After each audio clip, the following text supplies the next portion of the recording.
Si ce soir tu as l'impression d'être au creux de la vague, de toucher le fond, de ne plus avancer, de ne plus croire en toi et surtout de ne plus savoir ce que tu dois faire, alors pose-toi au calme et écoute ce petit murmure. Quand on se lance dans quelque chose de grand, on démarre toujours tout feu tout flamme, rempli d'envie et de motivation, mais sans penser à gérer notre temps et notre énergie. On fonce droit devant avec une seule idée en tête, atteindre notre objectif. Jusqu'au moment où, sans comprendre pourquoi, deux mauvaises émotions nous envahissent. Le doute, la tristesse, le découragement et parfois même de la colère contre soi-même. Et là, tu paniques. Tu ne comprends pas ce qui se passe, tout allait bien, et d'un coup tu ressens gros ras-le-bol puissance 1000, causé par un truc qui s'appelle la fatigue. Techniquement, on peut dire que tu as explosé en plein vol. Mais je te rassure, si je peux t'en parler aussi bien, c'est tout simplement parce que je connais le sujet et je peux même t'avouer que ça m'arrive encore régulièrement. Pour bien comprendre le mécanisme, il faut savoir que quand tu te sens perdu ou épuisé, ta petite amygdale cérébrale réagit de la même façon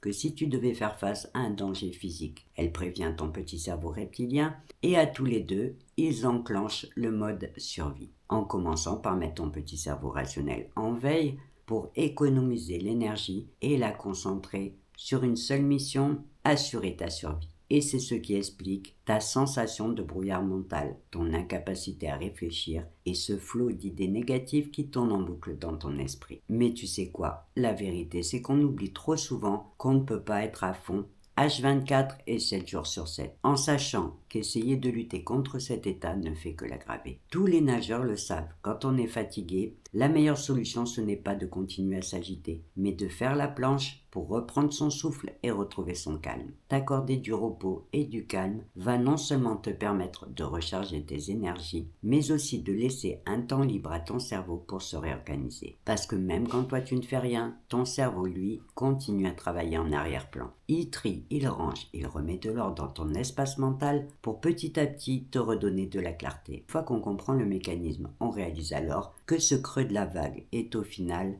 un mal pour un bien. Parce qu'il va t'obliger à ralentir, à laisser de l'espace à ton esprit et peut-être à revoir tes plans ou tes priorités pour revenir plus fort. Alors ce soir, ne panique pas et surtout ne te juge pas. Accorde-toi juste cette petite pause qui s'impose. Et maintenant, ferme les yeux, détends-toi et écoute ce petit murmure qui te rappelle que celui qui veut aller loin doit ménager sa monture. Alors, profite de ce creux de vague pour récupérer tes forces, pour t'accorder de la douceur et pour te préparer à accueillir la prochaine vague avec sérénité et confiance. Et sur ce, belle nuit à toi.